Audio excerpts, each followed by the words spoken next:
Meaning of disappointing. Disappointing. Disappointing. Disappointing.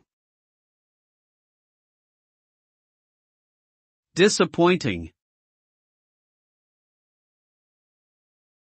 The word disappointing is used to describe something that fails to meet expectations or hopes.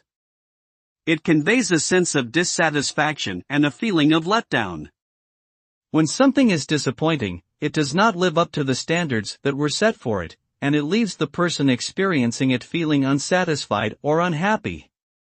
This can refer to any type of situation or experience, such as a performance, a movie, or even the outcome of a personal endeavor.